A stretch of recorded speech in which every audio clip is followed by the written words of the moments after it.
It's like a hockey line change on this program every week. I got Jake 1 week and you out, and then you're in and Jake is out this week. I'm getting my own one-on-one time with each of you. It's nice to have a little alone time with each of my individual co-hosts, and it's your turn this week. You're like our Alex Cora. You're plugging and playing, man. You're making it work. Are you a lefty, or is Jake a lefty and we don't know it? I write lefty, if that counts. I write use lefty. utensils lefty, but no, I throw righty, and I hit righty, so that doesn't really help us. But You hit righty and throw lefty? no, Or do you I don't throw lefty. Oh, okay. Yeah, I'm one of the. strange- It's me, it's Rick Ankiel and Ryan Ludwig who throw lefty and bat righty. So Cody Ross, famously. Cody Ross, yeah, there you go. Right, can't put us anywhere besides first base in the outfield. You know, Little Fitz wanted nothing more than to play some third base when he was like 8 years old. Coach had to explain to him was like that's physically a detriment to all of us here, and yourself first of all, because you have to jump at like a 108-degree angle to set your hips and your feet to fire over to first. It just doesn't work. No, it doesn't work, quite frankly. And Lost then my what? innocence that day. Casas is the opposite. Hits lefty, throws righty. There's a lot of that. Like Ichiro did that. There are Sure. plenty of guys who throw righty and hit lefty. Yeah, I the throwing lefty and hitting righty will never make sense to me. I don't know why that's a thing. Dude, it is a disaster for me in terms of my handedness of all things. I throw in right lefty, right? Utensils lefty, bat righty, hockey I'm a righty. I would shoot with my right hand, but in basketball I would shoot with my left. It's just all over the place. This should be an off-season episode. We'll do a deep dive. Science on Lansdowne. Genetics on Lansdowne. Yeah, right? Because like my dad throws lefty, writes lefty, would shoot a basketball lefty, but he hits lefty. I don't know. See, that's a lot of things to do lefty, though. Like my dad, I think the only reason I have the trait is because when he played hockey, he would shoot lefty. But like that was it. As far as I know, when he was playing baseball, he hit righty. He threw righty. It's like the only place I can track it to. And that's it. I'm just a freak. We're just freaks, Fitz. It's a miracle that my dad does a couple of things left-handed because he, growing up in Dorchester, like all the nuns, right? The yardstick, whacking him on the wrist, What a crock of shit It's like the graph. It's like the graph. Yeah, right? Yeah, exactly. If you know the graph, if you know the graph.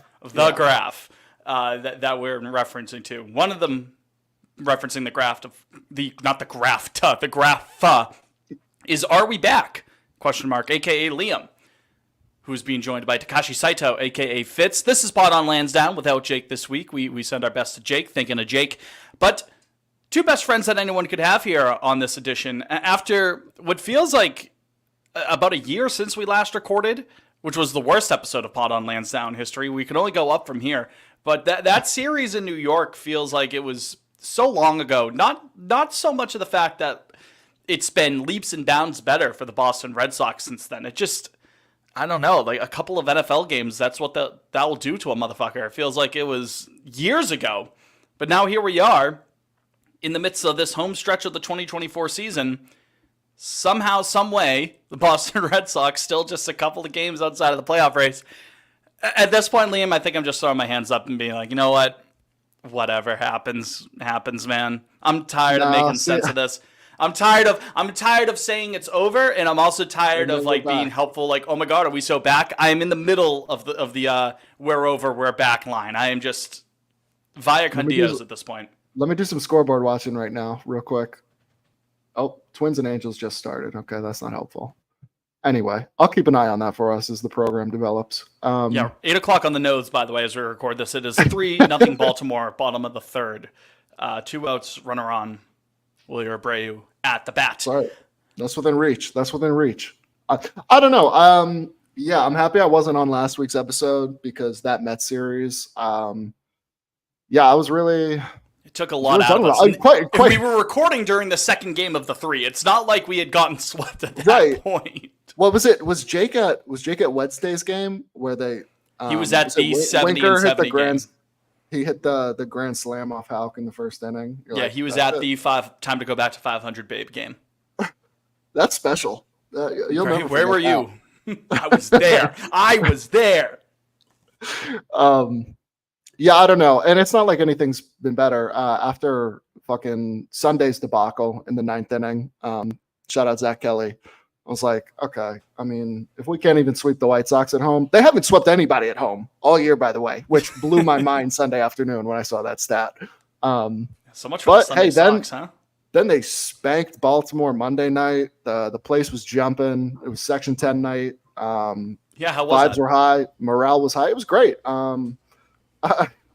There was a lot of trolling coming from Jake in the group chat. Yeah, if you saw on Twitter from @LiamFennessy_. But no, we had a great group. We are just hanging out at the Truly Terrace. Seemed like God, everybody there was having a great time. And when Ref has the night of his life and TO's protecting him, going back to back twice. I mean, there wasn't much to complain about Monday night outside of Bayo's career high 5 walks. But I don't know, like going into tonight, the fact that I woke up this morning and immediately checked the standings. I'm like, we're actually still only 3 back of Minnesota, who keep fucking losing. I don't know. I'm kind of like, get me to next Friday. I know we said like all of August, get me through the Diamondback series. Now I'm just get me to Friday, September 20th when Minnesota's here. If we're still within 3 or 4 games, I think the final week of the season is actually going to be so miserable if they toy with us that long. Yeah, this is really inhumane. Quite frankly, like the nicest thing the Yankees could do would be to just sweep us in 4 games this weekend and just put us to bed. But they don't move me, so I don't see that happening. I can very clearly see them splitting in New York this weekend. Yeah, the one that gives me more pause is going to Tampa after New York at the start of next week. Well, yeah, that's the House of Horrors. The House of Horrors. They scare me. They terrify me. The Trop is we got to deal with them. We got to deal with them the final weekend of the season too. So if this thing really does actually come down to the wire, I'm very much expecting Tampa to play spoiler, because that's what they do. They love to do it.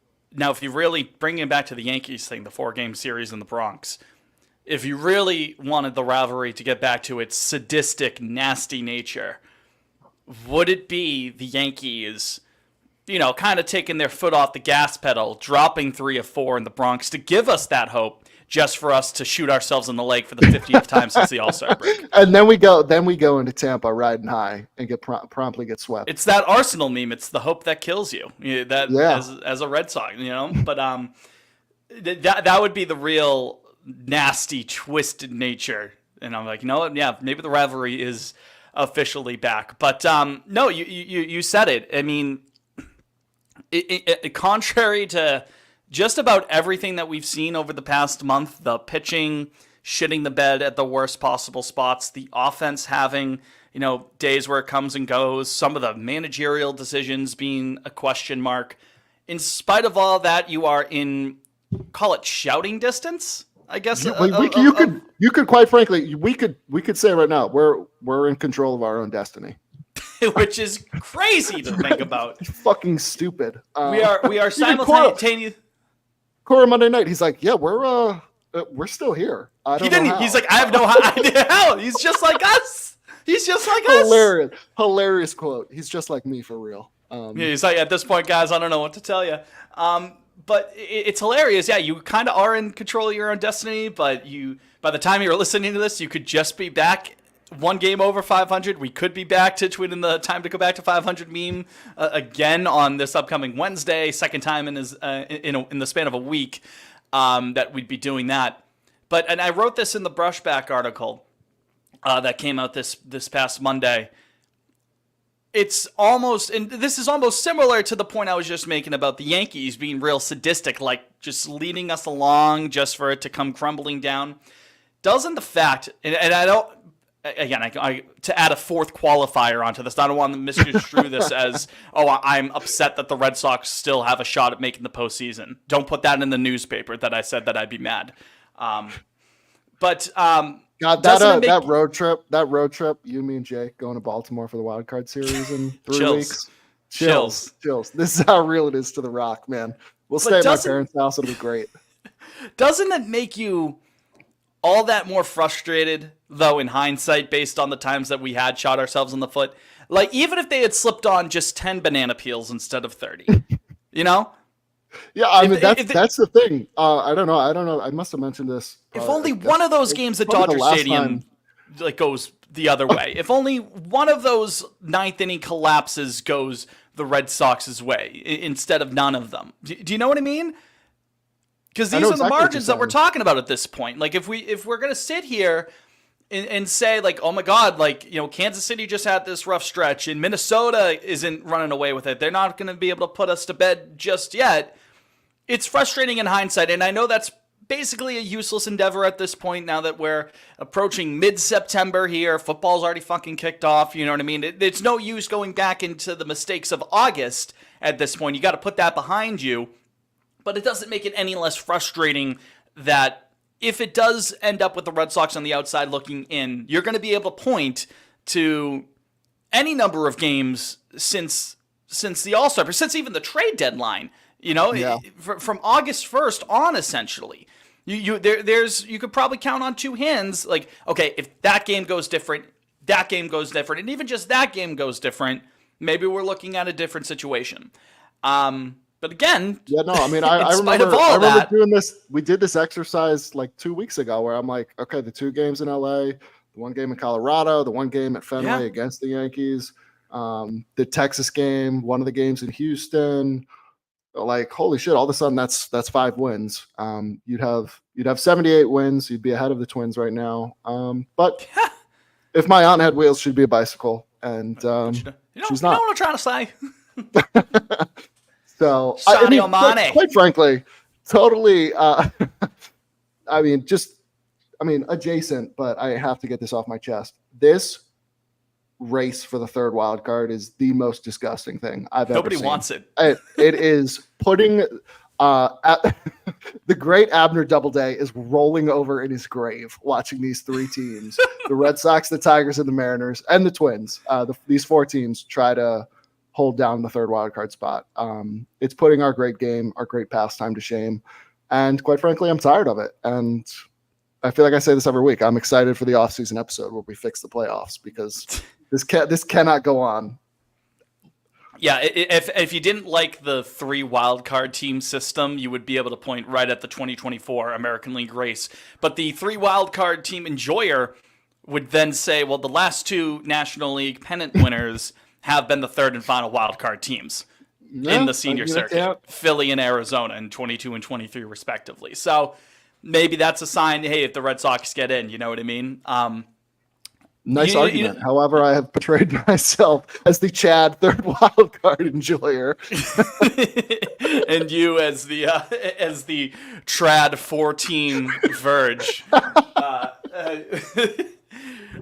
We'll workshop that one. I thought you were gonna reference the Squid Nana in Strawberry one. That one's good which too. Was going to transition to an actual point I was going to make about this race. It's like that early episode of SpongeBob when Squidward and SpongeBob are trying to race to the Krusty Krab.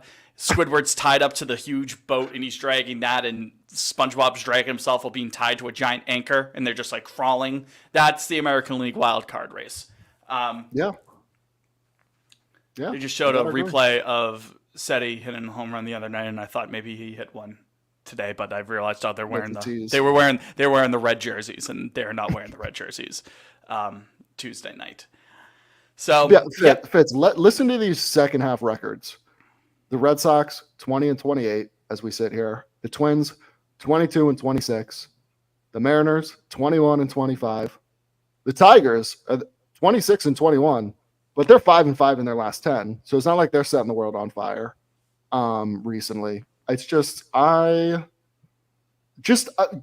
I ask of the Red Sox is to just grow up for the last 2 weeks of the season. Just grow up. Be the mid-June through the All-Star break Red Sox, and which, I mean, I'm not about to bet anything on that, but Yeah, you might as well just give me the money at that. Just be fucking serious for the last 2 weeks. Because it's right there. I feel like Aaron Boone, and I feel like I've quoted him before, where it's like, it's right in front of us. It's right, slamming the desk. It's right in front of us. I just felt it was kind of bullying, frankly. It's like it's so frustrating to do this night in and night out with this team. It's any momentum, they immediately shoot themselves in the foot. Like Sunday against the White Sox, you're like, all right, cool. Like first sweep at Fenway all year. No, sorry, actually, that's not going and to again, happen. it's hard to sweep any team, even if it's historically the worst team that we may have ever seen, right? Or at least in the last 20 years, the worst team we've seen. You still need to close out that game and complete the sweep. Yeah, this is crazy copium. Yeah, we're feeling we're going on like playoff tangents tonight. There's no real team in the American League right now that would scare me if I was coming out of the National League. There's just so many mid teams. Like, well, there's no team this year is going to win 100 games in either league. So I don't know. I mean, maybe that's the third wild card enjoyers that are listening to this will be like, see, you just got to get in. You just got to get in, and you don't know what's going to happen. Which, I mean, that's true. The Orioles aren't playing well. Imagine if we somehow slipped into the third wild card, went into Baltimore, and took 2 of 3. It's a short series, you know? Yeah, you never know. You never know, as Kenley once said. And as Jake has said many times. That's exactly what he would say right now on the show. Sadly, I'm cursed to see this out through the end of the year. I'm very envious. I've had people in my replies on Twitter be like, I've stopped watching the team, but every time I see your tweets, I can tell how things are going. So I'll be back. I'll be back in February. I'm like, cool. All right, I'll see you then. I'll keep drinking that garbage. Yeah, I'm like, we're cursed to do this. So I don't know what to make of this team. I just don't. So that's why I just throw my hands up. I throw my hands up in the air sometimes and say, "Ayo, gotta let go," as a wise philosopher once said. I can't do it. I can't do it. Who was it? Was that Tayo Cruz? Dynamite? I think that's correct. Yeah. We gonna light it up like it's dynamite. Not song of the week, by the way. Not that I have anything wrong with that song. That legendary song. If we make the playoffs, that'll be the song of the week 3 times. That's our rallying song. That's our that's our new dancing on our own. Yeah, dancing. Yeah. That's what the Netflix documentary will be called, Dynamite. The story of the world champion 2024 Red Sox. They print the sweatshirts on it instead of like do damage or like, you know, light it up. Light it up will be hashtag light it up. Listen, if we made the playoffs, you can pin it down right here. Print this episode. The fucking shirts right now. That's the name of the episode. Hashtag light it up. Light it up, man. I mean, hey. If people confuse it, like they did Monday if night. you motherfuckers confuse it with that Fall Out Boy song, so light 'em up. Your perfect card has been revoked. You're no longer a fan of Bought On Lansdowne. We're talking strictly Tayo Cruz here. All right, folks? That's right. Ayo, gotta let go. You know what? I'm changing my mind. Christy, I'm putting you to work early. Song of the week, Dynamite by Tayo Cruz. Song of the week? Okay. I did a full 180. I did not think that was going to be my song of the week. There you have it. So, all right, do we want to take a break? Sure. Let's take a quick break. That was a lot of that. We just needed to vent real quick to kick exactly. Yeah, we'll get into some more of the specifics and specifics about the race, mind you, because we have a very interesting voicemail on that matter. And Liam, would you believe me if I told you that we have 2 voicemails this week? Oh my God! Yeah. Not 1, not 2, not 3, not 4, not 5, not 6. Not 7. It's about damn time. So, all right, we're going to take a quick break. When we return, those 2 voicemails, 1 quick one, 1 long one. Back after this. Ooh.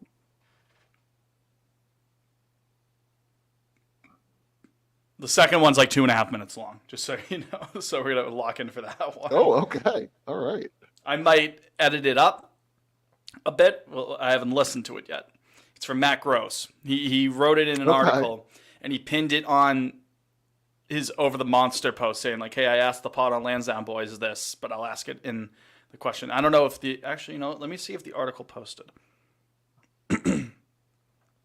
just so I can give you a rundown of it. The Red Sox, the Math, and the Minnesota Twins. He says.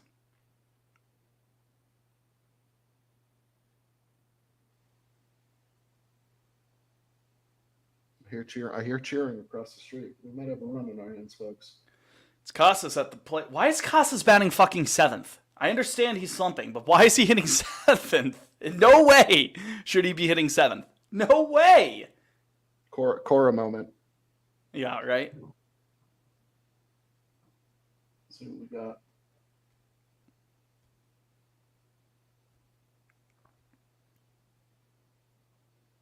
Ooh. Get out, ball. Okay. I haven't seen it. Full count. Double. I'm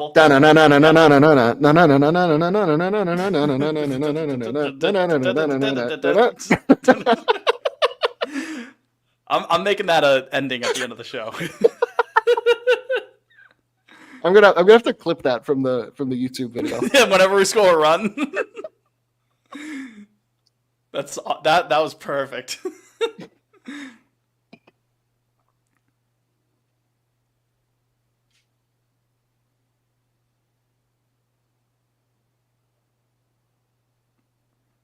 I put that in my notes. That's pretty good. All right, I'm just trying to find if he made the specific point on the blog. It's wrote a lot. I mean, I write a lot too.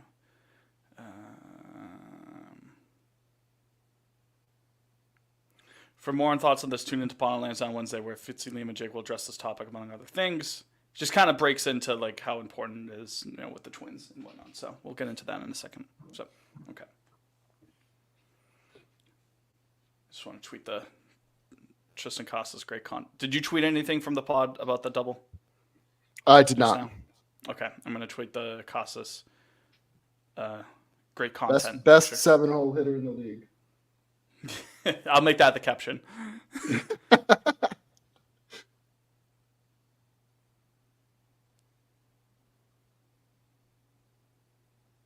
Like every time I see this guy for the Orioles, Suarez, he's fucking lighting somebody up. He's like got some not a stupid story, like stupid as in like really good for him. I don't know, he was in like the Mexican League or something. He's kind of old. He's really? Like mid-30s. Yeah, well, he's getting a job, so. Albert Suarez. Yeah, he's 34. Big Al. Yeah, he was in Japan, the KBO. He's been around the block. How about that? Probably be their third starter in the playoffs. In the pivotal third game against the Red Sox. That's right. Make or break. All right. Let's start it up. 5 seconds. We have returned. Pod on Lansdowne. No Jake this week, but Fitz and Liam here at Jasoivis. Going into our double dip of voicemails now. And if you want to leave us a voicemail for the future to be featured on the show, you most certainly can. You could do so by dialing Liam. 617-420-2431. Immaculate memory. I And barely once tested again, you on it. once again, that is 617-420-2431. 617-420-2431 for your question or comment to be featured on the show. I said one quick one, one long one. Regular caller. Pause. Hey now. Family program, okay? We've never said anything inappropriate on the show once on this show. And I'm not about to start now. Understand? So, This one, friend of the program, regular caller, Nate. Now, we recorded this Monday night after the blowout win. Remains to be seen what happens here Tuesday, but you know what? You call in and you get featured on the show, unless you're, again, like a fucking racist or a Nazi or something to that alignment. But Nate is not. That is not Nate's nature. Yeah, there. So here it is. Hey guys, it's Nate. Donut. I think we're back. I'm ready to say it. I'm putting my finger on the button. You can call it right here. We're back. We're back. I don't care. We're back.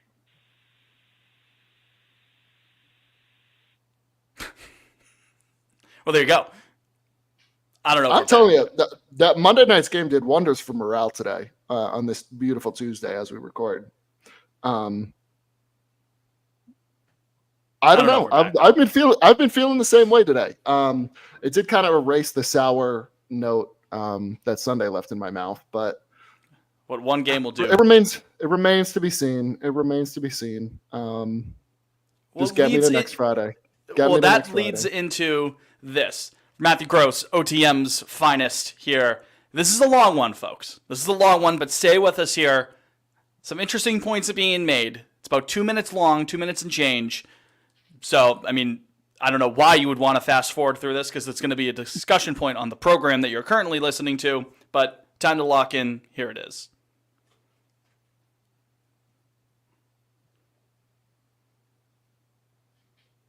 Just making note so I can...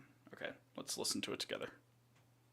Hey guys, looking at the Red Sox playoff path to the possible third wild card contention, I've heard you guys talk about, heard a lot of people talk about it, saying they need to get to, 86, 87 wins. I don't think that's correct. I think that the simplest way to get them into the playoffs is to drag Minnesota down into your cesspool of mediocrity by sweeping them. If you sweep them right now, just apply to the standings, it goes from 3 games back to tie. But it's even more than that, because the tiebreaker right now, because the Red Sox lost 2 out of 3 to the Twins earlier in May, now you have to sweep them to get to wrestle that tiebreaker away at 4-2. If you end up going 3-3, you take 2 out of 3 with Minnesota later this month, you end up losing the tiebreaker in all likelihood, because you're way behind them in division record right now, which is the second tiebreaker. Possible mathematically if they can flip it, but if they did that, they probably wouldn't be in a tie with them anyway. So if you sweep them, it also flips the tiebreaker. So the difference between taking 2 out of 3 from the Twins is going from 3 games back to 2 games back, assuming the series is right now, to being tied with them with the tiebreaker and being in. If the Red Sox Twins series start tomorrow and they swept them, they would be in with a sweep. So knowing that, if that Sunday game, that September 22nd game, could be worth 3 games in the standings, and could be, assuming that they win the first 2, which is far from guaranteed, the most important Red Sox game in 3 years, since Game 6 of the 2021 ALCS, or another way to put it, the most important Red Sox game in Pot on Lansdowne history. So knowing that, just looking at the way that the pitching is great, my question for you guys is, we've got Bayo for Game 1 and Carter Crawford for Game 2, the way that is going to come around in the rotation there. But the Red Sox have rested Tanner Houck, and now looks like they're going to have Nick Pivetta going on the 11th, so then he would be in line on the 22nd for the off day on the 16th. So the question is, how do we feel about that? Do we want Pivetta in that game? Are the Red Sox making a mistake resting Houck? That's the way I'm looking at it. Just want a little discussion on that path to the playoffs. I think the easiest way is to just sweep Minnesota. They're not great show, and looking forward to listening. Make note for when that ends.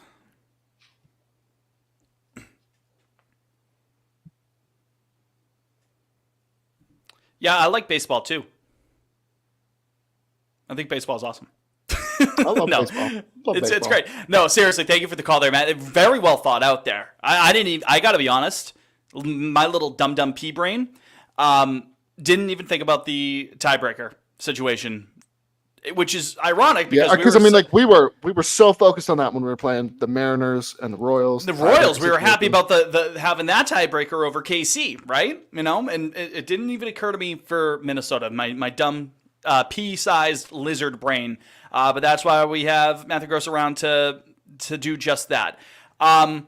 Crazy to put it as being the biggest game in Pot on Lansdowne history. Not because I think it's a ludicrous idea, like it's outlandish that he would be correct since the end of the 21 season. It's more of crazy in the sense that, wow, we've talked about a lot of meaningless baseball games, Liam, haven't we?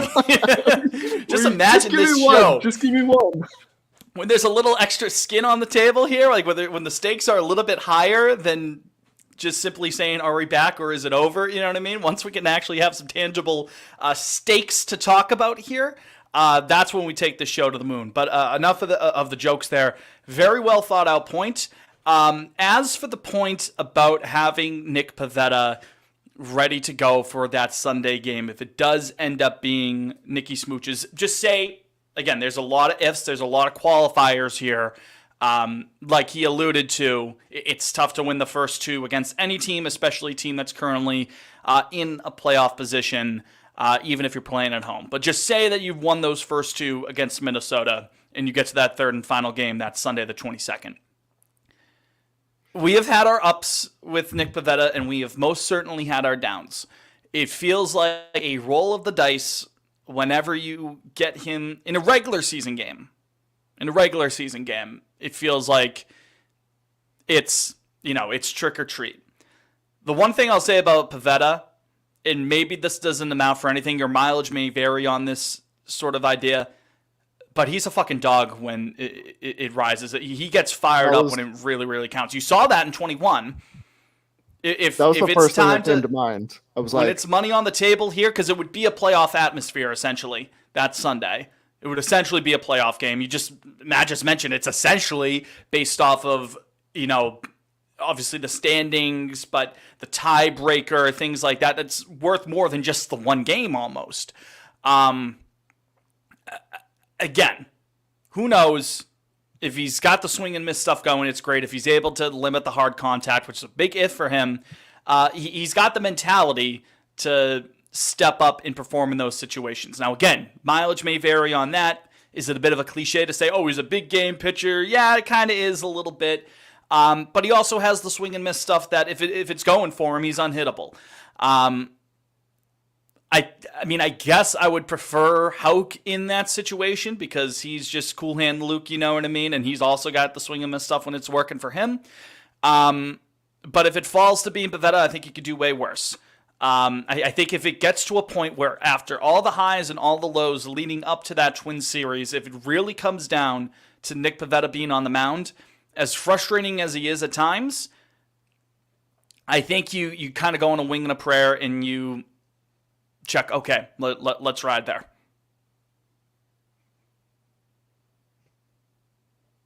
I have to agree. I'm looking at the numbers right now and simply Got laughing. the documents right there to prove it. But yeah, I got the documents right here. I quite frankly, if they go into New York this weekend and then they're still 3 games back, this is a hot take.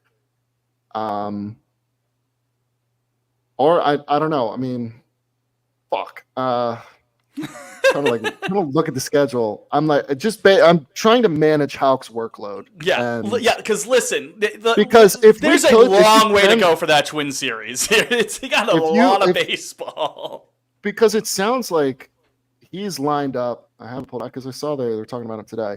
He's lined up tentatively for Friday. This is Houck in the Bronx. I mean, you could just roll with Dick Fitz Friday night and skip Houck for a start. That gives him essentially. I mean, then you could push everybody. Then you could actually line Houck up for Friday against Minnesota if you wanted to. I don't know if that is way too optimistic because just win the games that are in front of you right now. That's the one thing I fear. That's all we can control. The second thing that I was thinking about is because, all right, cool. If we can take the tiebreaker over Minnesota, problem is we're tied with Detroit, and we do not own that tiebreaker. And guess who Detroit plays the final weekend of the season? The Chicago White Sox. No. No, yeah, you nailed it. Oh, was that a joke? So I thought you were talking about the Twins, because you know what I mean. Like if they were able to jump the Twins, I said the White Sox is a joke. No, the Tigers have. Well, I guess it makes sense on why you would ask that. So there's still so many fucking teams involved. You're like, okay, I'm good with the Mariners. I do not see the Mariners making it just based on the way their schedule shakes out right now. They're in San Diego starting tonight for 3. Then they go to Texas. So they play Seattle. This is a long fucking homestand for the end of the year. They've got San Diego for 2, Texas for 4, New York for 3. Then they go to Texas for 3. They go to Houston for 3. And then they have Oakland the final weekend of the season in Seattle. And Oakland's been on fire in the second half. Yeah, they're a feisty little team. So quite frankly, I don't think Seattle's. Is it at Oakland? No. It's I was going to Seattle. say, is that closing Yeah. out the Coliseum? Could you imagine a walk-off to Right? knock the Mariners out? But no, sadly, that is in Seattle. So Seattle's schedule does not match up favorably. Let me pull up Minnesota's. You real got some quick. wicked static on your microphone there. I thought maybe it would go away after a couple instances, but you got some Is it bad? wicked static. It's intermittent. Listen, I wasn't going to say anything. The listeners weren't going to say anything, but they were all thinking the same thing. How about now? Any better? You just went better. Robo Liam. Technical difficulties. We're working on it on the fly. Well, now you're muted, actually, on your thing. How about now? It sounds even worse. Is it You better? sound like you're talk. Oh. Can you hear me This now? is a disaster. I shouldn't have said All anything. right, what's that? Oh, hey, he's gone. Wonderful.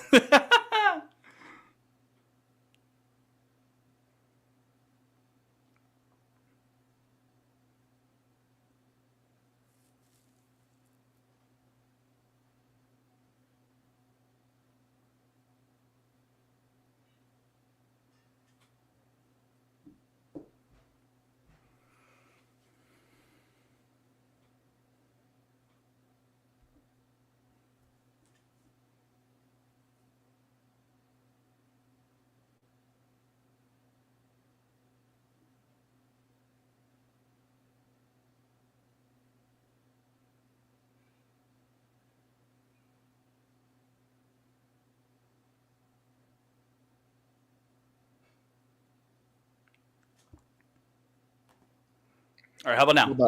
How about now? How about now? Any better?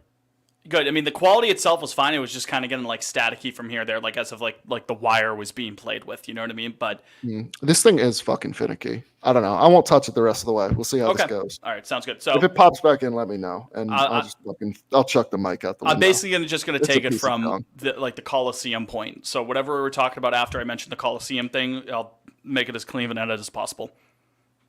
Okay, easy enough. Yeah. So, holy shit. Yeah. So the Mariners will play Oakland to wrap up the year, and it's not like they've been pushovers in the second half.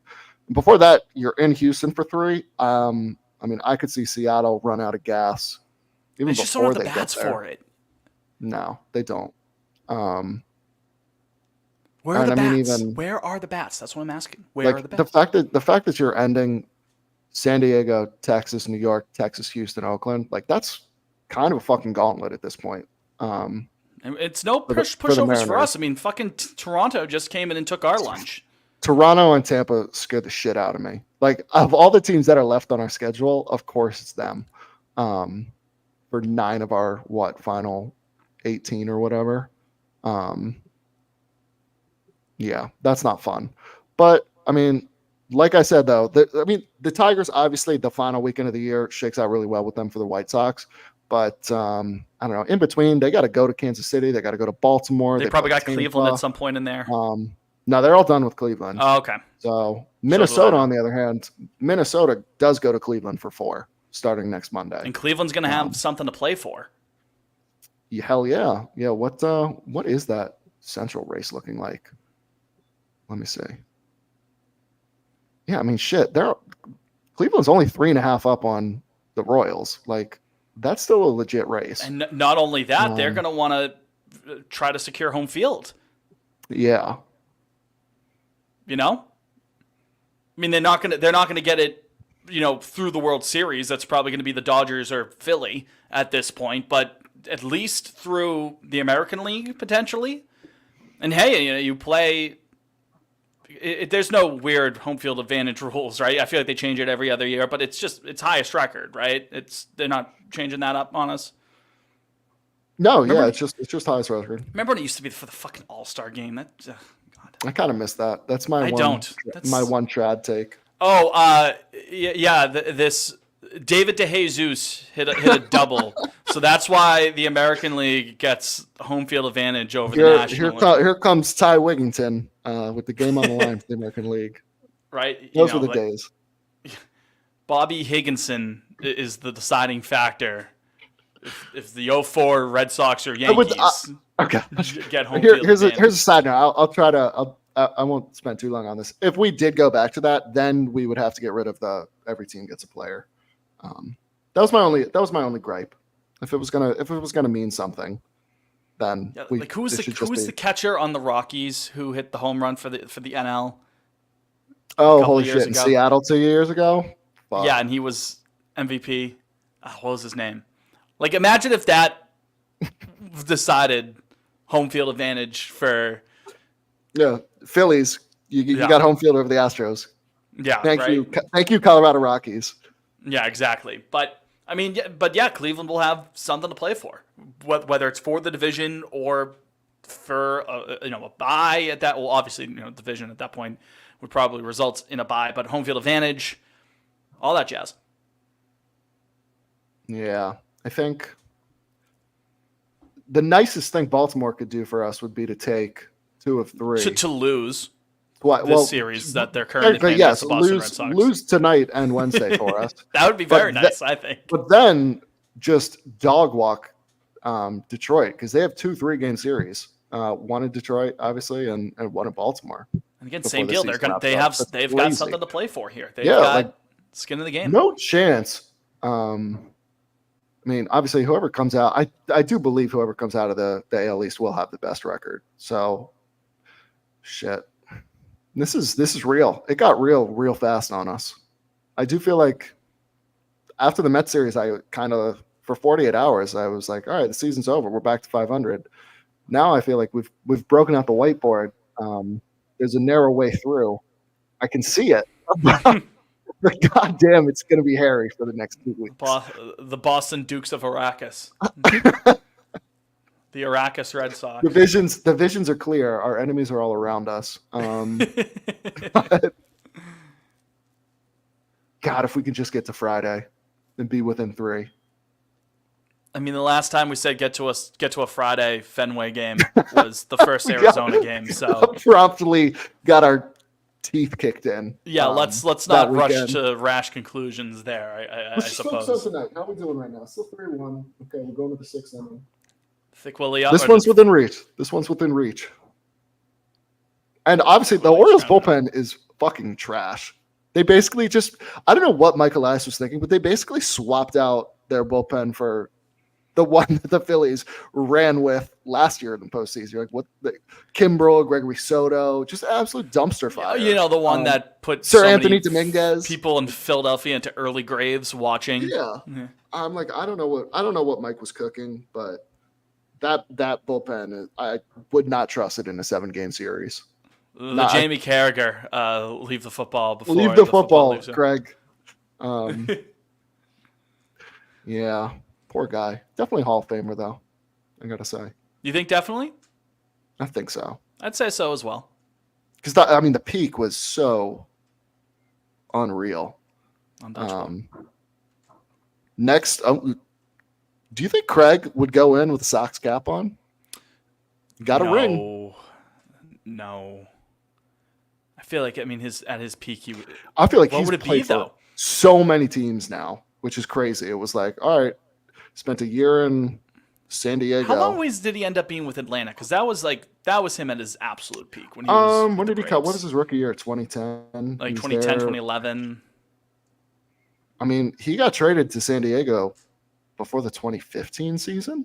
It's not as much So time. shit. I mean, only 5 years in Atlanta, really.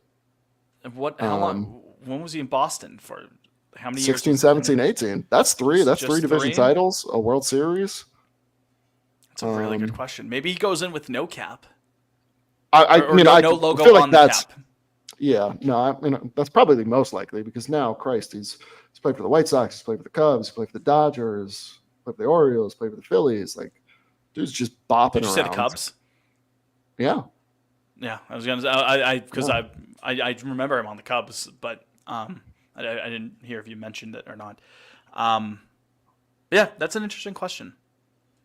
Kenley's easy enough. I mean, that's obviously a Red Sox hat, but Clearly, clear yeah, as it's fine. day. And he's doing Clear as he's day. doing the point out the check please Kenley boys finger thing there though. So, but no, looking through those numbers, man. I mean, It's just it's. I guess asking a to lot go back, if we want to bring it back to Houck, I'm kind of like, I mean, you could skip him in New York. I almost wonder. Shit. Okay, so if he pitches Friday in New York, then I would line him up for Wednesday in Tampa. Then fuck. I don't envy Cora at all trying to manage the pitching staff right now because it's a fucking mess.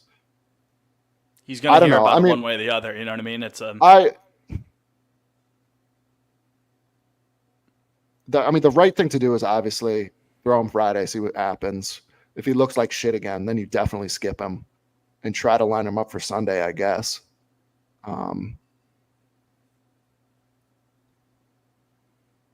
I don't know. But like you said, you could do worse than Nick Pivetta in high leverage situation. He does have, to Nick's credit, you won't see this on his Savant page, but he's got that dog in him. That X dog. Yeah, that X dog, that Riz plus.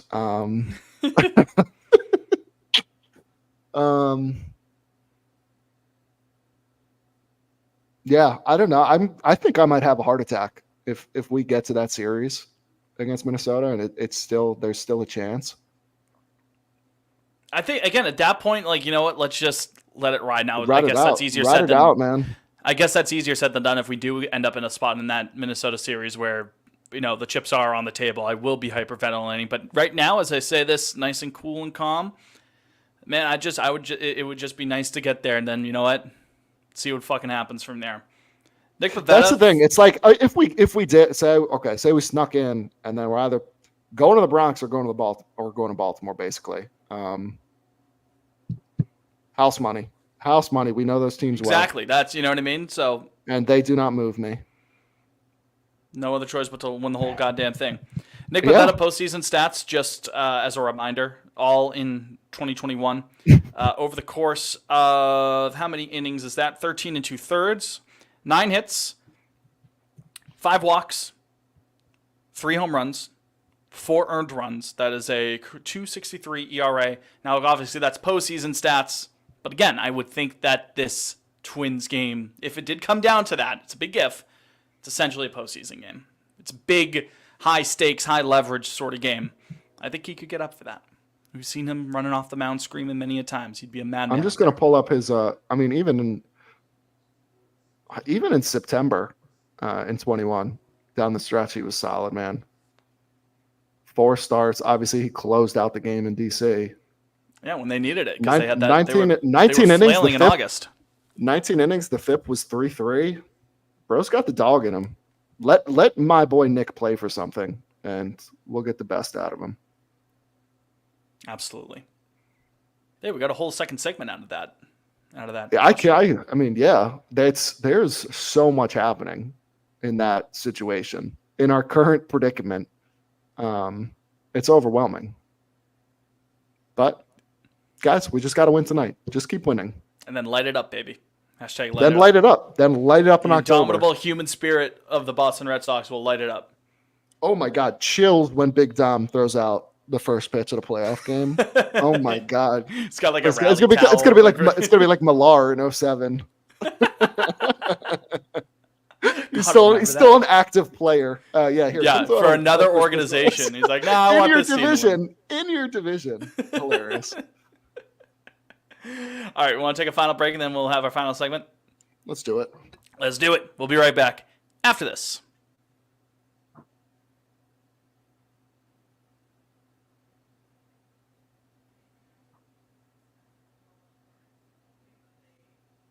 It's dropping for it. We're back. Final segment here on Pawn on Lansdowne. Liam and Fitz and Liam here. Talking Sox, talking ball, talking Tayo Cruz. Question I wanted to pose to you, Mr. Fennessy, and I posed it again in the Brushback article this past week. Based off of what we have seen on offense and defense, would you take this sort of production with the caveat that you'd expect at least some progression down the line from Ceddanne Rafaela based on what we've seen this year? and based off the fact that he signed the Right. extension. Sorry, what was the leading part of it? What about his production? Would I take it? What essentially, yeah, is this like as a general sort of barometer with the extension, with the caveat that there's room for growth elsewhere. Maybe not a ton of growth, but generally speaking, not killing it on offense and playing some really good defense. Well, metrics don't like his defense at shortstop, but he isn't projected to be a shortstop full time. He's going to play patrol center. Yeah. No, I mean, I don't think you can look at his rookie year and be upset about what we've gotten. I think I take it. I mean, he is who we thought he was. Really good defense. He's going to run into a home run every now and again. There's going to be some ugly swings out of the Knack zone. for the big hit, though. Hell yes. He's got the dog in him. That Riz Plus on SETI, pull it up. That aura. 100%. Yeah, Aura Plus, 100th percentile. Yeah, I mean, it's unfortunate because I don't see how you get him into center field full time next year, just because the outfield is such a cluster as it stands. But if that is kind of if his role is basically, this is not at all a knock on him. If his role is basically young Kike, I don't see anything wrong with that whatsoever. Sometimes he's a regular, sometimes he's super utility. It just kind of depends on where the team is. Defensive on a day-to-day replacement basis. late in a game. Yeah, like I mean, maybe trades clear it up so he does have the full runway to be the center fielder next year and beyond. Maybe I mean trades that's the thing. Like there's so many moving parts this winter. I mean O'Neill and I feel like there's so much chatter around Willier, which I don't really understand. But Roman Anthony's coming. Campbell can play the outfield. The number one prospect in baseball, Roman Anthony. I don't have That's right. Can't take it from him. So yeah, I mean, there's of all the things that have gone wrong this year, SETI is the least of my worries, quite frankly. I mean, let's look at the numbers here. Triple slash for him this year, 253, 282, 407 slug for a 689 OPS, 89 OPS plus. And then you count the defense. Obviously, we know he's a wizard in center. Some things left to be desired at short, but that's also the hardest position. It's also a product besides of, maybe catcher, just based off the physical toll it takes. But Yeah, it's fucking hard to play short. I mean, I feel like it's also a product of one. Okay, you're still trying to get acclimated to the speed of Major League Baseball. And being thrown into that after the and you're like, story oh, incident. okay, where am I playing tonight, AC? Oh, you're going to be at short. 24 hours later, oh, you're in center. You're like, I don't.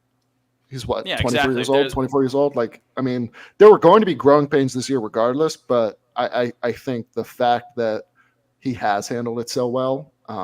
Yeah, it Because speaks Christ, to, if we could have given him just one position to focus on all year, I do think that improves the bat. Because okay, if you have him in center every night, he's got less to think about, less to worry about, basically. So let me see if I can pull up him compared to qualified rookies. the counting stats compared to other rookies are great. I mean, you look at the the counting- savant stuff, like the underlying metrics for the bat don't love him so much. But I mean, if you told me that he was going to have the high 600s OPS with the with the defensive capacities, the defensive facilities, if you told me that at the start of the year that's what the output is, I think I would have smashed accept on that. Just don't sink us with the bat and help us out on defense. Yeah, I mean it's the JBJ method, and I can't argue. I mean, obviously, like the counting stats, people are going to stick their nose up at, but at the same time, like, okay, he's still been a productive player with the bat, regardless of what the metrics want to say. Yeah, 2020, 25 potential if he's playing full time, if he continues to grow. I mean, Christ, He's had 125 hits. 15 homers, I believe, like 20-something steals. He's third among all rookies in hits. I know that, like, who cares? He's gotten 500 at bats, but It's not nothing. I don't know. When you're smack between Jackson Merrill, Mason Wynn, Jackson Churio, and Colt Keith, like it's decent company.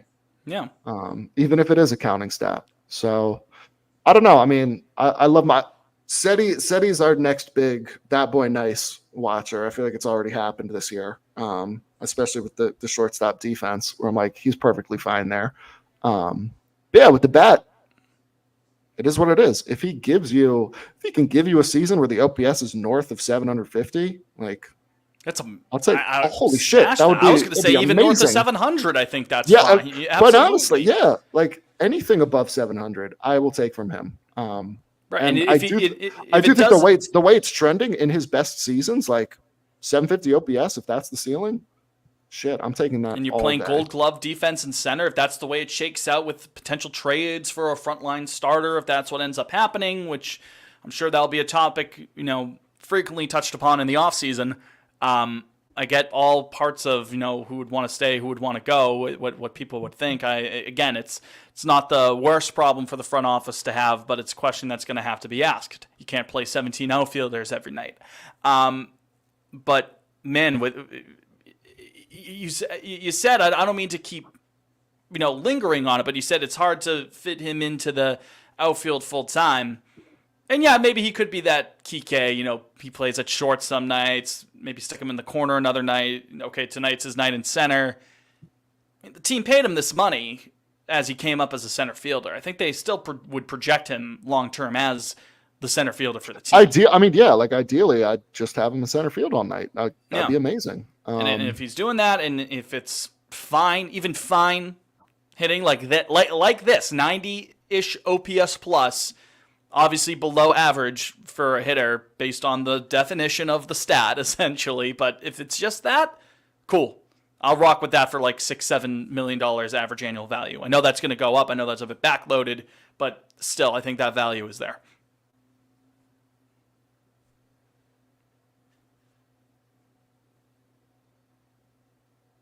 Sorry. I was going to see how long you could say that. I know. I'm just trying to compare. So Seti has 609 major league plate appearances going into tonight. I'm looking at Kike's first 596 plate appearances. The slash is 247, the on base 315, slugging 400, the OPS is 723, OPS plus is 98. You look at Seti's slash so far, 251, 282, 404, OPS is 686. The OPS that plus on base is going to be 7. higher for Kike there because Seti, our boy, is allergic to walks. He loves to swing. Yeah, I mean, Christ, if he can just get the on base to 300. I mean, the counting stats incredibly similar. 17 home runs for each of them. Like, I don't know. Like, if that's how it shakes out, and he's our version of Kike for the next 5-6 years. And then, hey, we saw what Kike can do when he has his best season. That's a 5-win player. Like, yeah, runs into 20 home runs. The on base is going to be, or not the on base, the OPS plus is going to be right around 100. That's fucking valuable. God, Kike was fucking good in center in 21. Special. Yeah, I mean, like, if your best season's 20 home runs, 60 RBIs, the slash 250, 337, on base 780. Cool. I'm cool with that. Yeah, we just gotta walk a little bit more. That's all right. We can get there. He'll get there. Again, he's what, 23? These things come in time, and that's why I had the caveat of like, okay, continued progression. I'm not saying that he's gonna 24 next week. Not saying he's gonna get on base like Joey Votto anytime soon, but No, but I mean, quite honestly, I think I feel like Kike is actually a really good comp. I don't know how I pulled that out of my ass. Yeah, you kind of cooked with that. I'm not gonna lie. Holy shit. Now I'm actually looking at it. Yeah, I'll take that. I'll take that all day. Yeah, I have no qualms with Seti. I'm very excited to see what happens next year. If you can just get him in the outfield every day. Hey, worst case though, like, I mean, God, it gets really tricky So I imagine Campbell will be up here. Let's say, let's call it Memorial Day next year. Yeah. I think all of them outside Meyer will be up before July 4th next year. I think Meyer, you want to make sure he's healthy, obviously, Right. but two, it's just kind of like the minor league ABs has been so stop and start. It's like give Get him him back up to game speed consistently. exactly. So yeah, I don't know. Do we think Campbell profiles as second baseman long term, or do we want him in the outfield? That's a right-handed bat you can put in the outfield in one of the corners. Having that potential upside on both sides with a right-handed bat at second, that's pretty valuable. Knowing how loaded the organization is right now in the outfield, I'm fine with having him at second long term. Sox Prospects does say future defensive home remains to be determined, but shows the most promise at second base. Okay, right. And if his defense doesn't project as highly in the outfield, if you have him there at second, I'm not saying defense at second base doesn't matter, but if you can have him there with some ceiling there with the lumber, absolutely, yeah, I think that makes complete sense. And you obviously want if you can vary up the bats, the handiness of the bats in the outfield any way you can, of course. But I mean, it's in the lineup. In that context, it doesn't make a huge difference. If you can even out on that point, well, put it this way: if it's Meyer at short long term, Devers and Casas, so you're going to be saying, well, you could use a righty in the outfield to go alongside those three. There's Campbell, So I'd be fine with him at second. Yeah, I mean that's what I'm seeing here. I mean, because that was his position in college too, which I'm learning just now. You're telling me for the first time. Wow, I didn't know that. The Sox Prospects are boys. The fielding snippet of his profile says versatile defender who has played second base, third base, shortstop, center, looks most comfortable at second base where he played in college. At short and third, shows solid athleticism and range. A little unorthodox with his movements in the outfield. He's still learning the nuances of the position. So I don't know I guess it's a good problem to have when Christian Campbell and Vaughn Grissom are both right-handed hitting 22, 23-year-old guys who have lit up the minors, can kind of shake out anyway. But Christ, Campbell is exploded so quickly. I'm obviously rating him way higher than Grissom, but yeah, I think a lot. I can't deny Grissom's raked in the minors. We just haven't seen him on the field this year. That's kind of sucks, but that's how these things can happen. It's a perfect storm. The surge one way and the hiccups the other. Not to say that Vaughn Grissom can end up being a good player.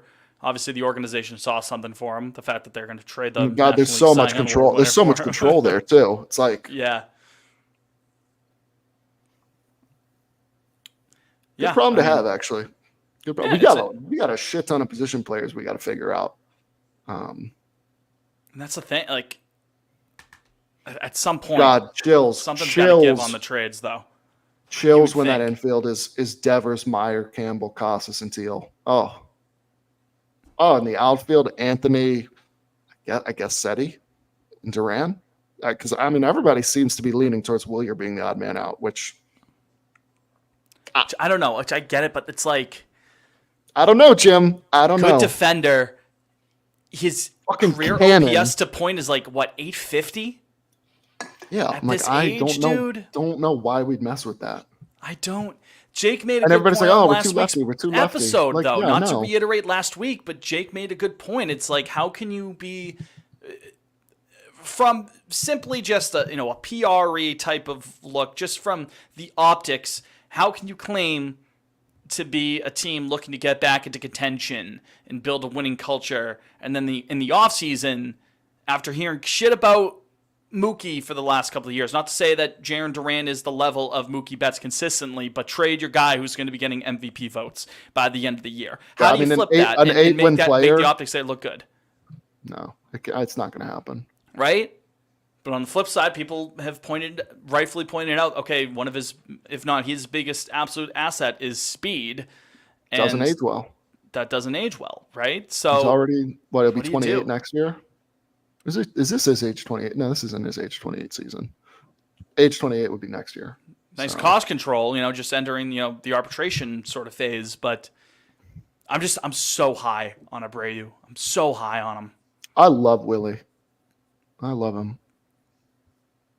It makes me sad. Legit hitter. He would play. He would play more if we just had a couple. If we weren't so fucking left-handed heavy. But then it's like I don't know who you kind of. Who's the odd man out? Who's it gonna be? It can't be Anthony. Unless you got this absolute godfather, like there is no way that you can refuse this trade, which will not happen. No, and I don't even know what that deal would look like. Yeah, unless it's like trading for pitching, and if we had to do it, obviously I would want to go starter for starter. I hate the idea of trading position players for starting pitching, especially when they're that highly touted. Like, makes no sense to me. The kid plays every day. Go out and just fucking sign 2 pitchers, and we're good. We can roll. So easy. I would run this lineup back next year in a heartbeat if you just added Corbin Burns or Max Fried. And Max Fried. And Roki Sasaki. Well, no, I mean, we know. And LeBron James. Roki's going to Cincinnati. We know that. Oh, yes, as we brought it. We traveled the future. We saw that. It's so easy. But unfortunately, there's been the condition of, or we have been conditioned, I should say, to not rightfully in the sense that this can be justified, but rightfully in the sense that, okay, we're just looking at the course of recent history. We see the writing on the wall that why should we believe that that's on the table? Why should we believe that Max Fried to Boston is on the table? Why should we believe that we're seriously going to be in for We Corbin really Burns? shouldn't. Because I think we about it should this way, be in on it, but we should not expect that. 100%. Yeah. Which is unfortunate. I mean, quite honestly, though, then I look at it and do we think John Henry really has that much PTSD from that window where he went, really that 5-year period where he went Lackey, Crawford, Agon, Beckett, Pablo, and Hanley? Like, do we think that really was the straw that broke his back? Because that was the only period I can think of where they're like, okay, like we're fucking paying for anybody we want. And quite often it did not work out. Now I don't know. I'm not giving them credit for giving Devers $300 million. I'm just looking at like huge contracts I've given out. They don't get credit for that. That was the bare minimum. Right, yeah, that's doing the dishes when it's very clear that you need to do the dishes. Yeah, they get no credit for that. Outside of that, okay, you've given $90 million to Massa, you've given $120 to Trevor, or was it $140? I don't really remember. For Trevor, it might have been $140. Yeah, you only got him because of the injury concern. Right, you got him for cheap. Right, yeah. Because the other shortstop that winter were Trey Seager, wasn't it? Yeah. And obviously Bogarts. No, that was the year before Bogarts. Yeah, because that was the thing. It's like, oh well. It was like, oh, we're gonna have a sick middle infield, and then and we will, but it's not what we thought it was gonna look like. Now I don't know the comparisons with 11. I can't go back. I don't remember the contract situations at that time. Someone who's older than me, feel free to let me know at Fitsimo Pena on Twitter if you want to let me know, at Liam Fantasy _ if you want to let Liam know, or at Pod on Lansdowne for the show itself, you want to let us know. And Jake, at Jake Wallinger. I almost said Jake Fantasy. At Jake Wallinger. You can let him know. Jake Fantasy. My son. Yeah, the very same. But quiet as it's kept. You can let me know what the 2011 situation was with the contracts. But leading up into the 25 season, if you wanted to spend big on the arms, I understand we probably said this in regards to Jordan Montgomery, how'd that work out, right? That situation's a little weird because he didn't have spring training. But Yeah, he really got If you, fucked. yeah, right. If you really wanted to put your nuts on the table now's the time to do it because, okay, Devers is locked up for big money, sure. But you haven't paid Casas yet. You should pay Casas. That's a side note. But you haven't paid him yet. Duran, if you keep him around, again, he's just coming up on arbitration. He's not going to be breaking the bank. If Abreu stuck around, he's still on pre-arb. Cedon is under, 7 million AAV? And again, I know that's backloaded, but it's, again, not breaking the bank. If Great Anthony's deal. in the It's a great fold, deal. he's on rookie deals. Meyer, Teal, Campbell, they're not getting paid yet. This is your time to pay them. Houck, not getting paid a ton of money. Pavetta comes off the books. I mean, I know that you've still got Giolito coming into the fold, but that money was already on the books and comes off the books after next year. Kenley off the books, presumably going into 25. You don't have a ton of money committed. And you're not going to have a ton of money committed in your core, up the middle. Teal, Anthony, For a long time. Meyer, Campbell, Cedon. That's the spine of the team up the middle. And obviously Anthony being thrown in there too. Yoshida's not going to be on the books forever. He's got 3 more years after this? Let me pull it up. You don't have a ton of money committed. You're under the threshold of the tax. Are you not? Unless something completely passed me and they somehow went over the apron this year. Could you imagine? I don't think they fucking did. Like, No, right? No, they there's no didn't. way. There's no way. Just pulling up cash flow. Yeah, I mean, we had 13.5 million of tax base right now. Yeah, the multi-year. I'm looking. Okay, yes, Devers is locked up. Story, you're paying. Story's contract confuses me so much because so many different places have it like. So he's got a player option for 26, but then he's also under contract for 27. I'm just like, I got to do a deeper 27 dive on that. mutual? Because, I mean, he's going to exercise 27. 26. Because, like, I mean, Spotrac only has 26 highlighted. What is the world where Trevor Story after these first couple of years in Boston declines that player option? It's much. I mean, he'd have to have a fucking MVP season next year. Not just MVP. Like, it would have to be like Bobby Witt levels. Yeah, 100%. Not your standard MVP like game breaking, which not going to happen. I mean, God, the only. But even then, even so with much money. Story on the fucking books, the whole bullpen, the only major league contract you have right now is Liam Hendricks for next year. right? Everybody else is pre-arb. And you can piece that from there. I mean, don't be surprised. I mean, I could see them even giving another year to Martin. They're not going to re-sign Kenley. Yeah, I mean, I'd bring Chris Martin back. This is the time to pay the money for the starters, so you don't have to give up, Abreu and packages to go get a front of the line starter. As good as they might be, it's right there in front of you.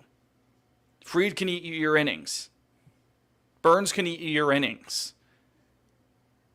This is your time to pay because the core of your franchise, for the most They're part, here. They're all they're here. Within 12 months. They're gonna be producing sooner rather than later. Them young boys is coming. Easy. Hey now, when a man is going and banging up against you, but they're gonna be here. They're gonna be producing sooner rather than later. The light is at the end of this tunnel. Of the sun will shine amongst us again. I am optimistic for that, and they're not getting paid yet. You don't have to make those extension decisions yet. I mean, you could give, a Meyer one of those 10-year deals to get him on a sweetheart AAV moving forward, but I also don't think that would hinder your ability to go get a Fried and or Burns or Sasaki, please God, Sasaki. But this is the time. And I don't think they're going to take advantage of it, unfortunately. But that's what I've been conditioned to think. The tax space they have next year, over 100 million. It's 104 million. There's no. this is it, Liam. Just pay him. It doesn't make any sense. Damn. Tax base in 26, 127 mil.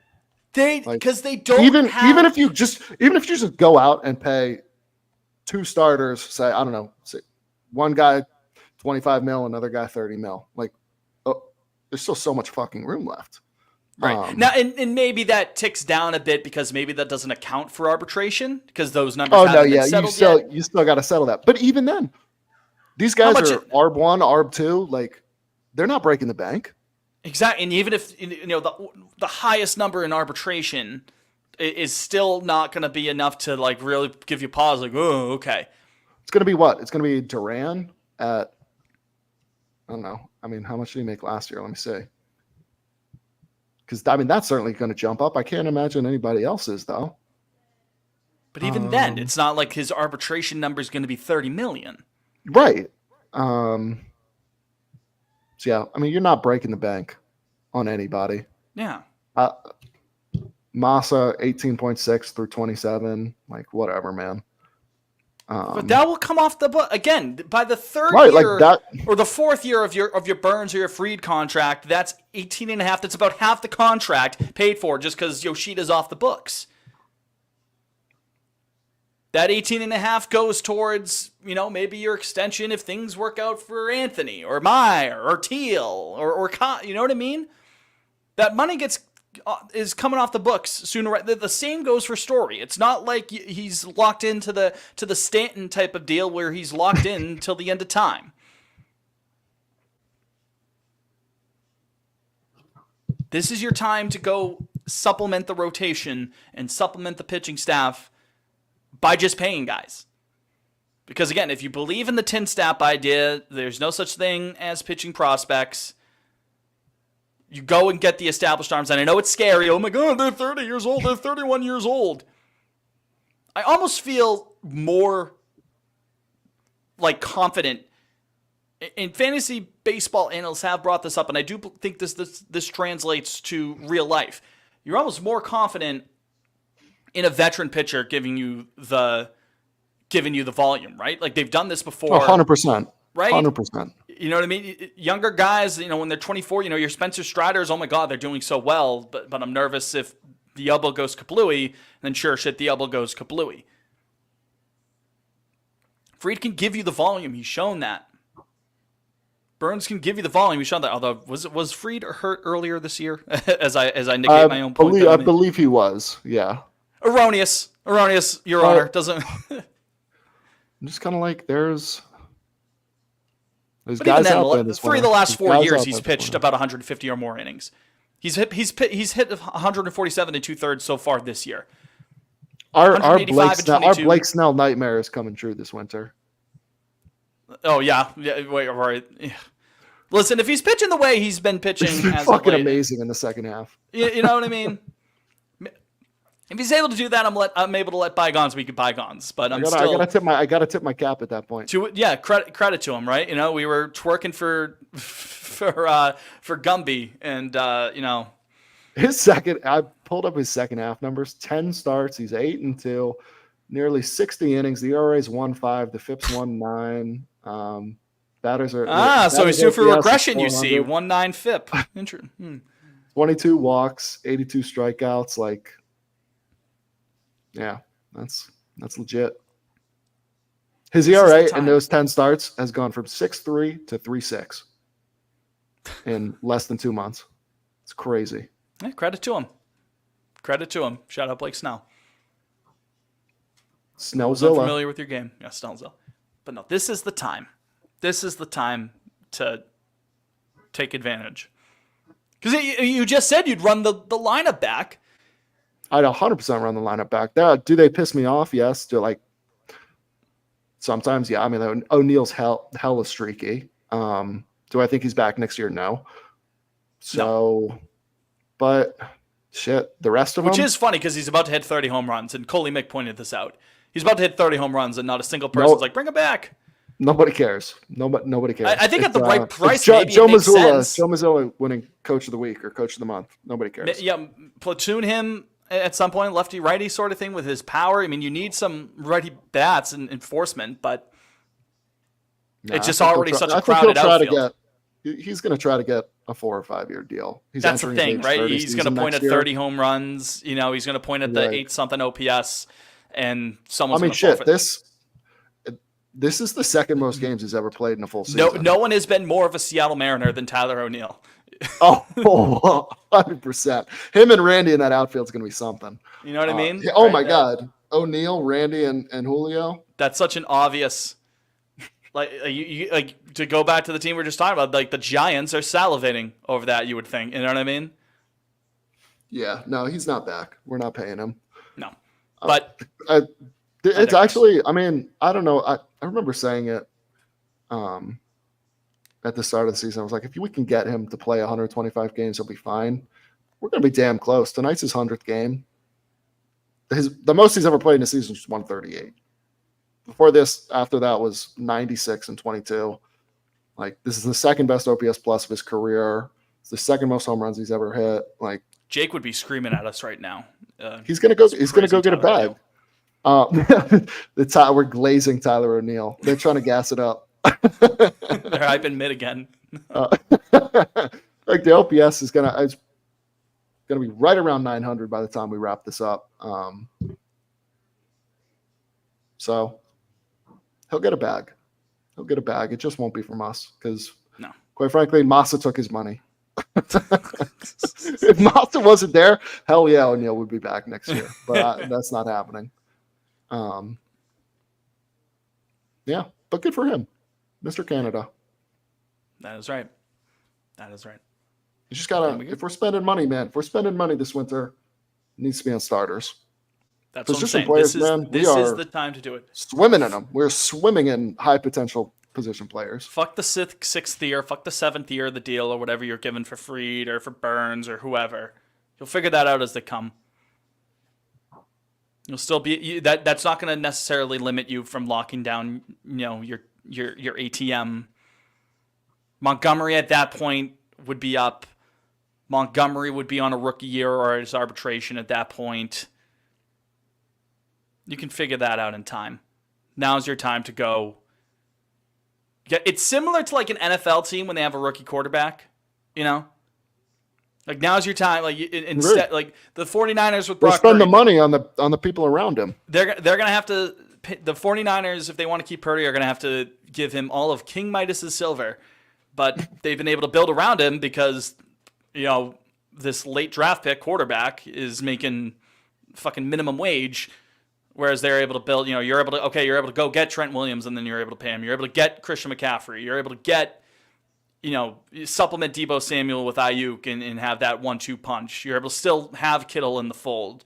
You're able to do all this on the defense, have Fred Warner and Nick Bosa lead your front seven. Different sport, I understand that. This isn't. No, it's this the same isn't concept. This isn't Same Route 1 on concept. Lansdowne, but it's the same idea. The core of your team is cost controlled at this point. You don't have to give them the money that hopefully one day that you will give them, because that implies, they're producing. That's the hope. Um, That's the hope. Or else we'll do this that- all again in 10 years. Exactly, right? Yeah, with Mookie Betts Jr. or whatever, whoever the kid coming up at the time. David is. Ortiz. But, David Ortiz Jr. D'Angelo. yeah, right.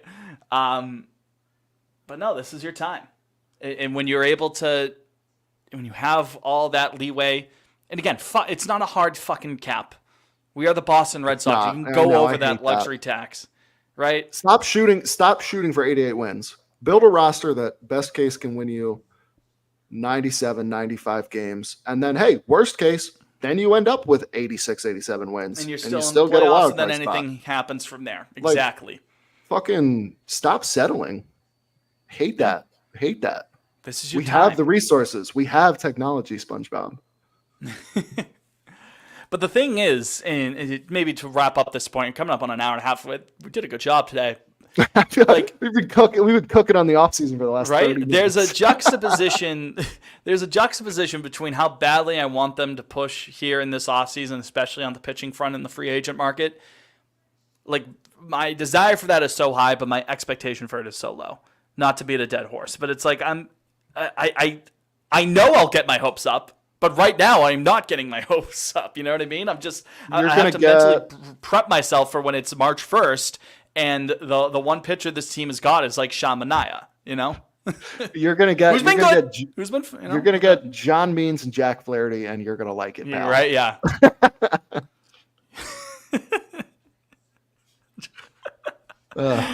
Bro said he wanted Corbin Burns, but ain't got Corbin Burns money. John Gray it is then, champ. Hey, here's Matt Boyd, champ. Here's Mike Clevenger, Anthony Desclafani.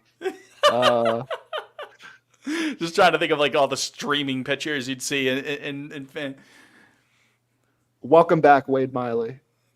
Swamp Monster. Yeah. It's Jose Quintana, champ. Yeah. Damn. Well, it's 5-1 now. I don't know if we got this one in us. Yeah. So it might be over. yeah, the rubber match is going to be great on Wednesday. Clearly. Fuck, and the Twins are winning. God damn it. They're up 8-4, bottom 6. Royals are winning up 5-0 on the Yankees. Emoji of the week. What's something made of rubber that has an emoji? A tire? I don't know.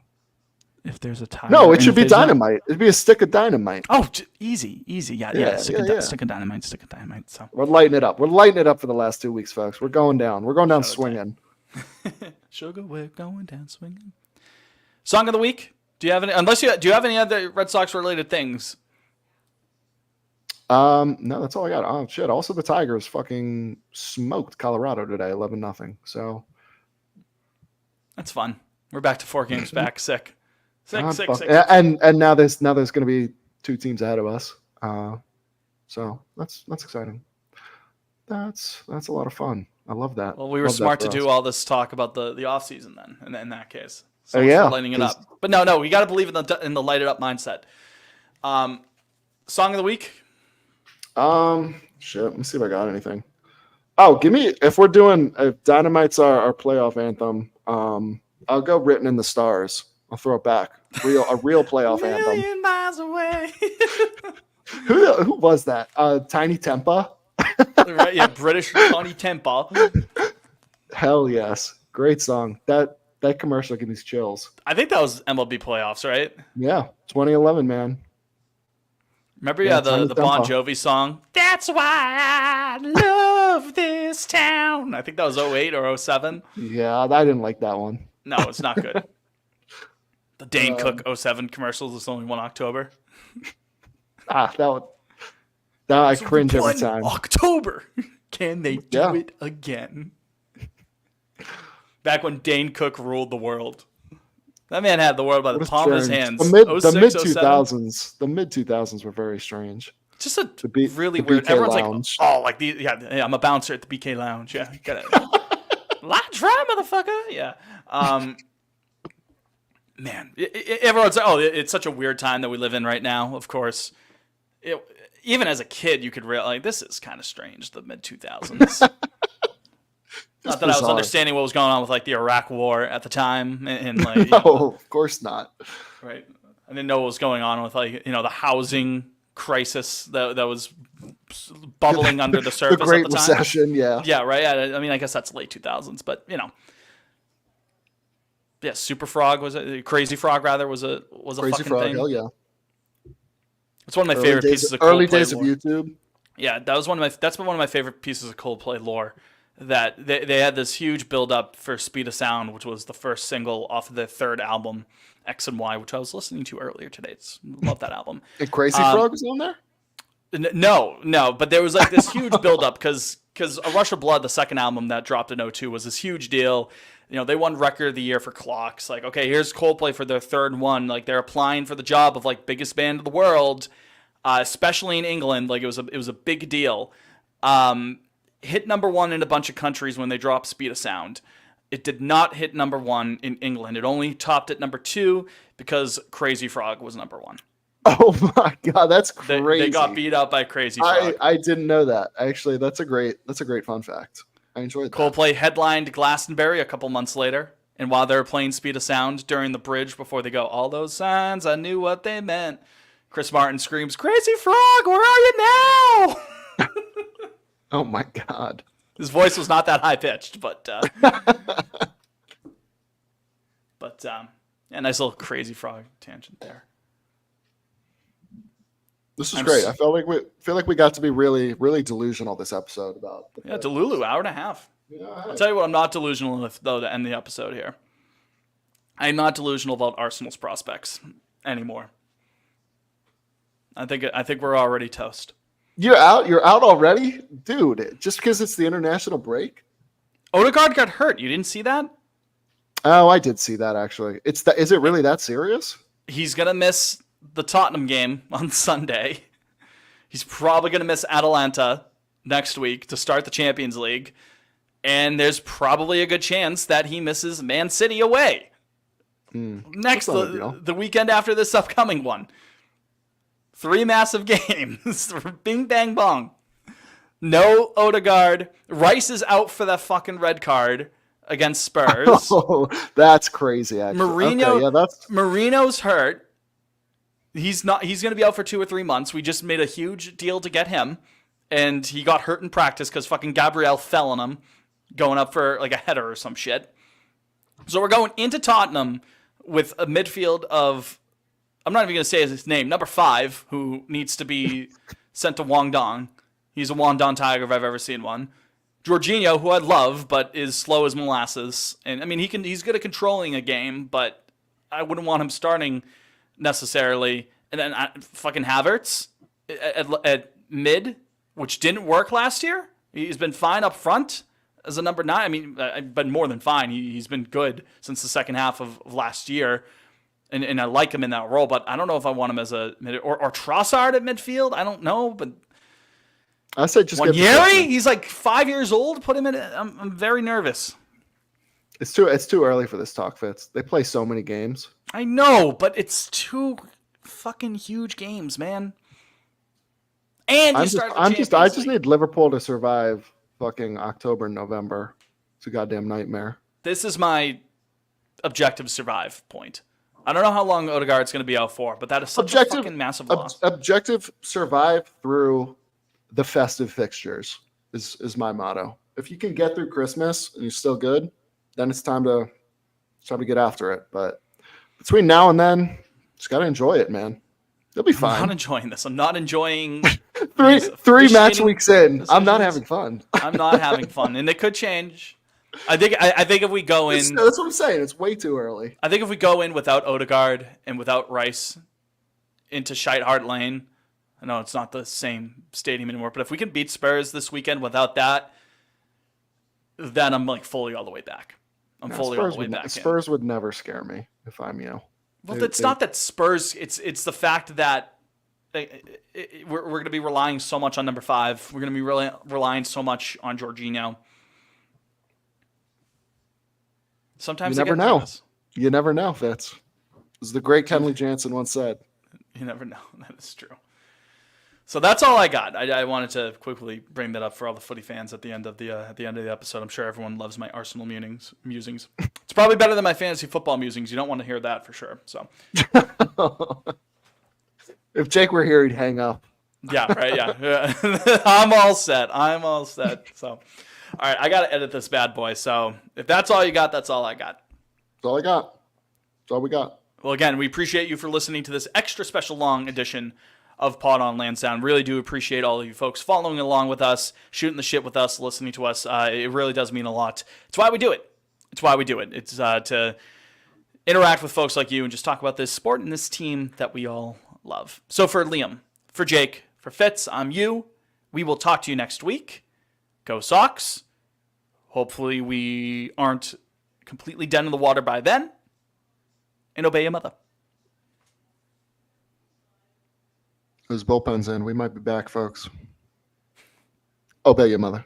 Oh yeah, they got to run on first. Raph up now. He's already 1 for 2 with a single. You never know.